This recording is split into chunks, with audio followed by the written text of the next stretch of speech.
What if the most brilliant American general of World War II was deliberately stopped from winning a war he could have ended months earlier?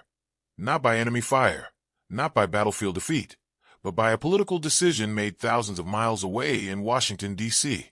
In the summer of 1945, as the dust of victory over Nazi Germany barely began to settle across the scarred landscape of Europe, General George Smith Patton, Jr. stood at the peak of his military power, commanding the Third Army with legendary ferocity and demanding that his superiors allow him to push eastward, deep into Soviet-controlled territory.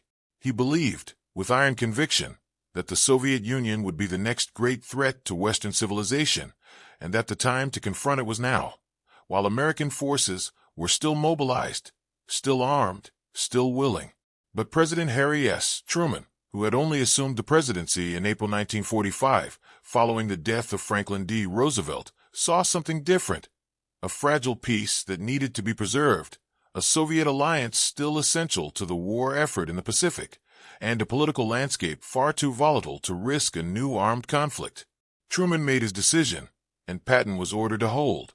The 6 months that followed would become one of the most painful, bitter, and ultimately tragic chapters in the life of America's most celebrated combat commander. This is a story about military genius and political reality, about pride and consequence, about a man who believed history would vindicate him, and a president who believed the world could not afford to find out. If this kind of untold history moves you the way it moves us, please subscribe to this channel right now, like this video, and share it with someone who loves real history. Then drop a comment below telling us something you didn't know before watching. Your support makes these stories possible. By the spring of 1945, General George Patton had led the Third Army across more than 1,000 miles of European terrain in one of the most astonishing military campaigns in modern history.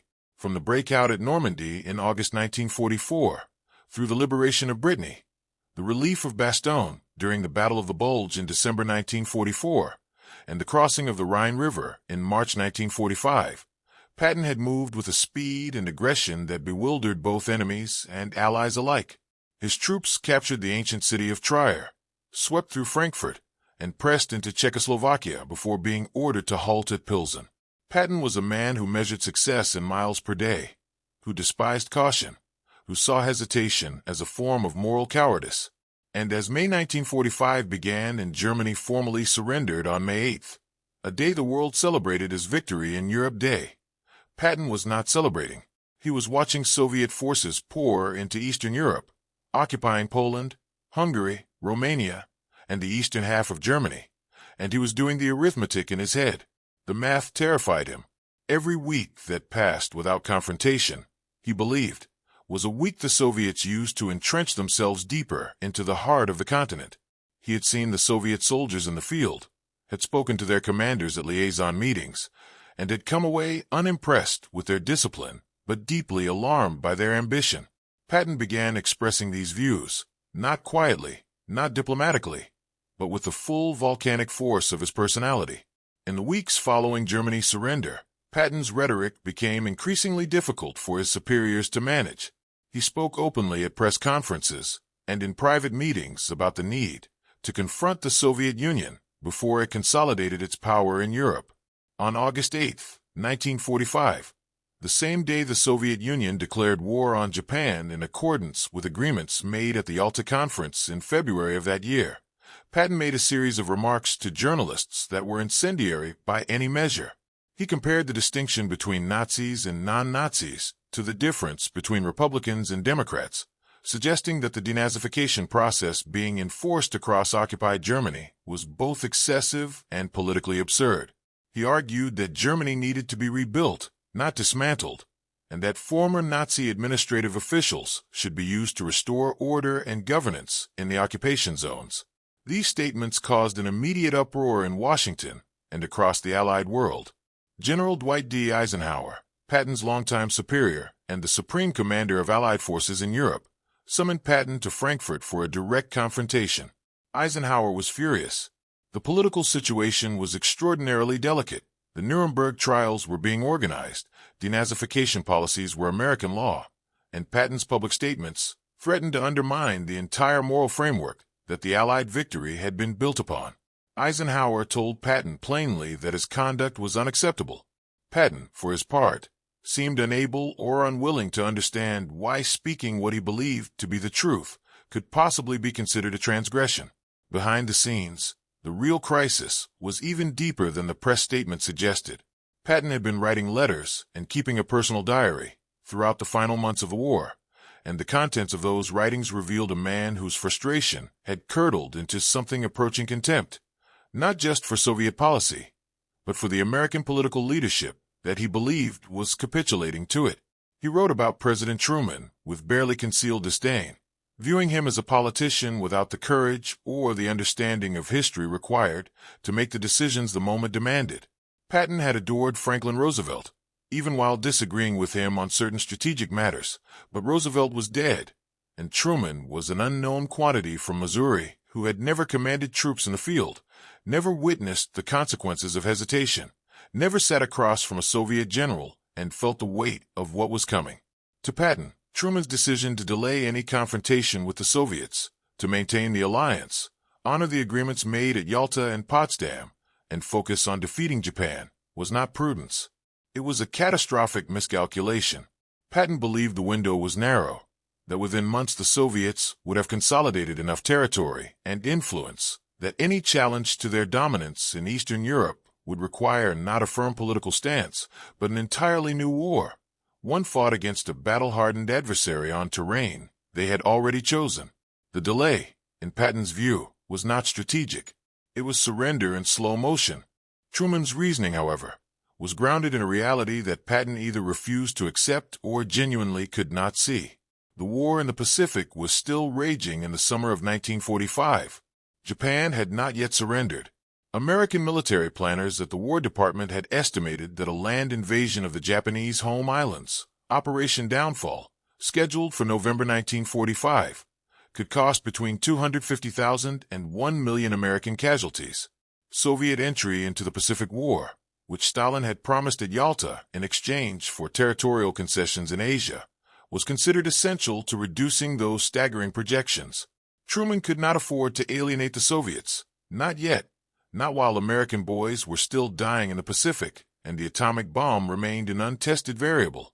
The Potsdam Conference, which ran from July 17th to August 2nd, 1945, in the Berlin suburb of Potsdam, was Truman's attempt to manage the post-war order through negotiation rather than confrontation. At Potsdam, Truman met Stalin for the first time and came away with a more nuanced view of the Soviet leader than Patton's cartoon of an inevitable enemy. Stalin was dangerous, yes, but he was also, at that moment, a necessary partner. The atomic bombs dropped on Hiroshima on August 6th and Nagasaki on August 9th changed the calculus dramatically, making Soviet ground forces less essential, but the diplomatic architecture had already been built, and Truman was not prepared to demolish it simply because one general believed it was structurally unsound. If you are still watching this story unfold, then you understand why history like this matters.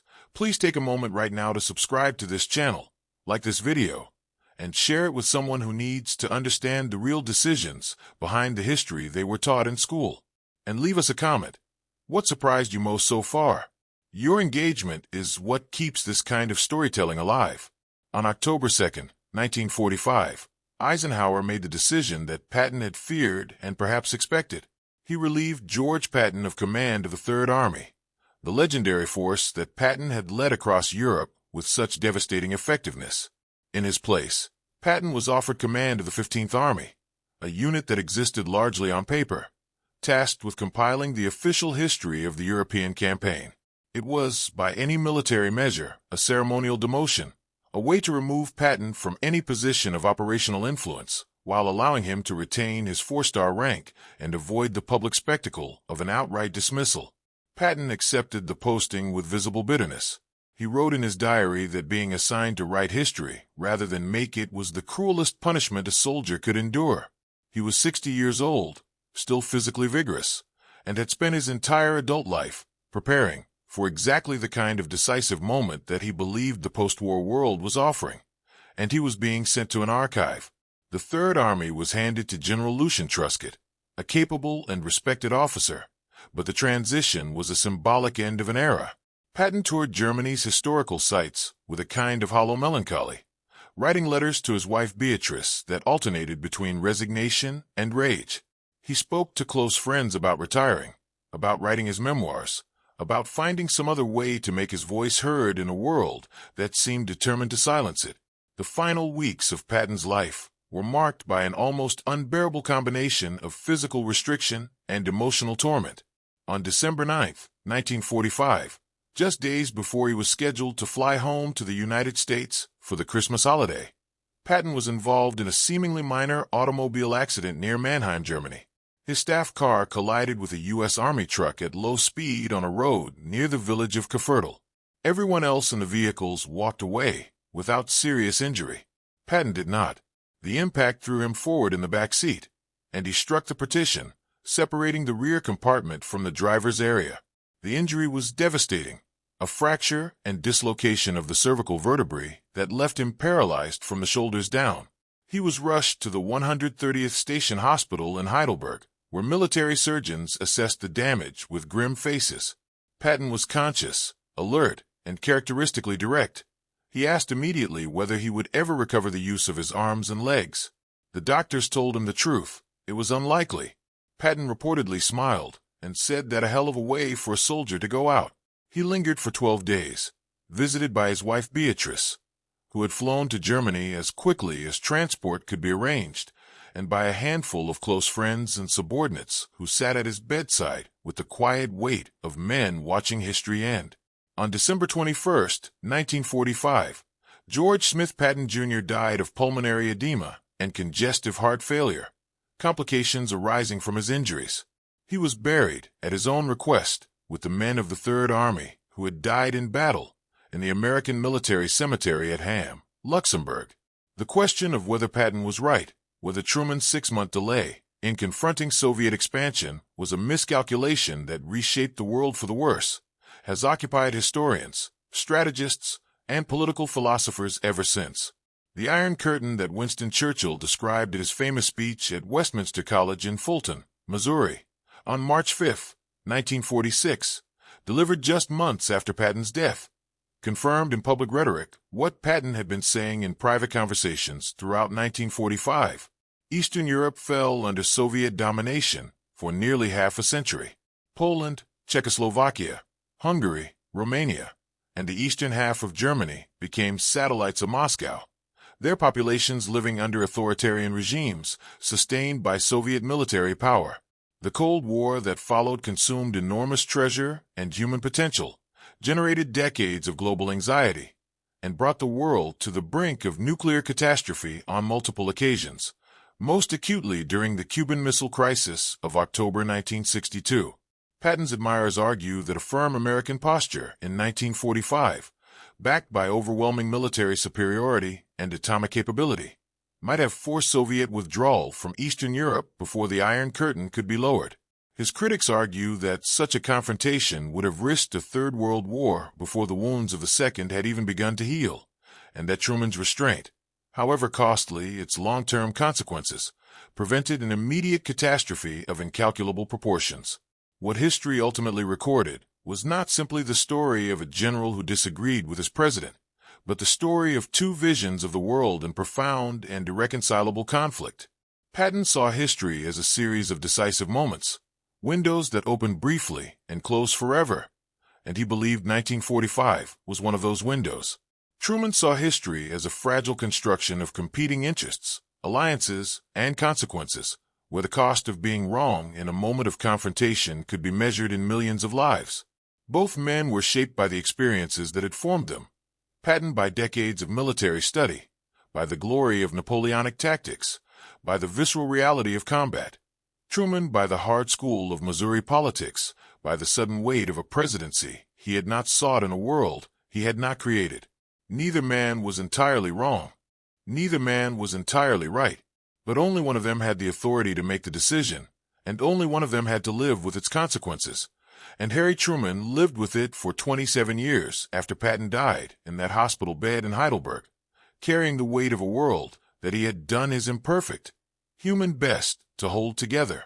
The story of 1945 does not end with a victor. It ends with a question that every generation must answer for itself. When the window of history opens, do you act or do you wait? And what do you lose either way?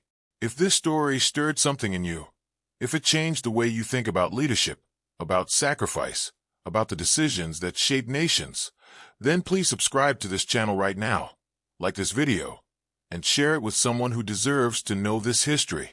Leave a comment below and tell us what piece of this story surprised you most, or what you had never heard before.